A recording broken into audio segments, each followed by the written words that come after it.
ഞാൻ നിതീഷ് നാരായണിലേക്ക് ഒന്ന് പോകുന്നു. നിതീഷ് നാരായൺ, ജാതി സർവേയുമായി ബന്ധപ്പെട്ട് ബീഹാറാണ് ഒരു വലിയ തുടക്കം കുറിക്കുന്നത് 2023. പിന്നീട് തെലങ്കാനയും കർണാടകയും ജാതി സർവേകൾ നടത്തുന്നു. ഈ പശ്ചാത്തലത്തിൽ കേരളത്തിൽ ഉയർന്ന വലിയ പ്രധാനപ്പെട്ട ചോദ്യം, കേരളം ജാതി സർവേക്ക് അനുകൂലമായ നിലപാട് സ്വീകരിക്കുമോ എന്നുള്ളതാണ്.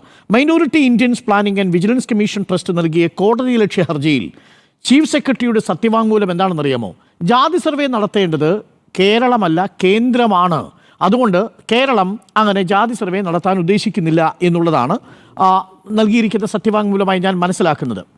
അപ്പോൾ ഒരു ഭാഗത്ത് ജാതി സെൻസസ് വേണം എന്ന ഇന്ത്യ മുന്നണിയുടെ നിലപാടിനെ പിന്താങ്ങുകയും, എന്നാൽ ബീഹാറിലോ കർണാടകയിലോ തെലങ്കാനയിലോ കോൺഗ്രസും JDUവും ചെയ്തതുപോലെ ഒരു ജാതി സർവേ നടത്താൻ പോലും കേരളത്തിൽ CPM തയ്യാറാവാതിരിക്കുകയും ചെയ്തത് ഒരു ഇരട്ടത്താപ്പല്ലേ? BJPയുടെ ഇരട്ടത്താപ്പിനെ കുറിച്ച് നമ്മൾ സംസാരിക്കുന്നത് പോലെ.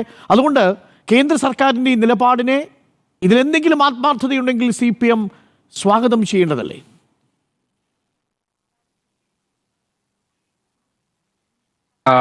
CPIM ഇന്ത്യയിൽ ജാതി സെൻസസ് നടത്താനുള്ള തീരുമാനത്തെ സ്വാഗതം ചെയ്യുകയാണ് ചെയ്തിട്ടുള്ളത്.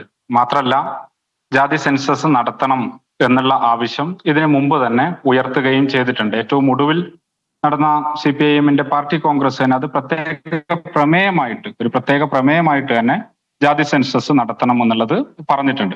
ജാതി സെൻസസ് മാത്രമല്ല, നേരത്തെ സംസാരിക്കുമ്പോൾ CP ജോൺ സൂചിപ്പിച്ചിട്ടുള്ളത് പോലെ തന്നെ ഇന്ത്യയിൽ സെൻസസ് തന്നെ നടക്കുന്നില്ല. കോവിഡിന്റെ പേര് പറഞ്ഞ് 2011 നടത്തേണ്ടിയിരുന്ന സെൻസസ്, ആ സെൻസസ് ഇപ്പോൾ 4 വർഷത്തോളാണ് നീണ്ടു പോയിരിക്കുന്നത്. ഇനിയും ഈ പ്രോസസ്സ് തുടങ്ങിയാൽ തന്നെ 1 വർഷത്തോളം ഏറ്റവും ചുരുങ്ങിയതെടുക്കും അത് പൂർത്തിയാകാൻ എന്നുള്ള കാര്യവും നമുക്കറിയാം.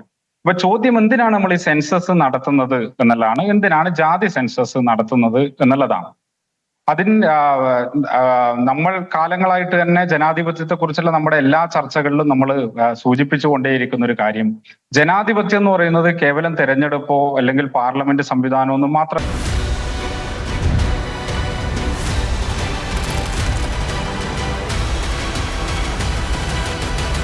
Debate with Dr. Arun Kumar.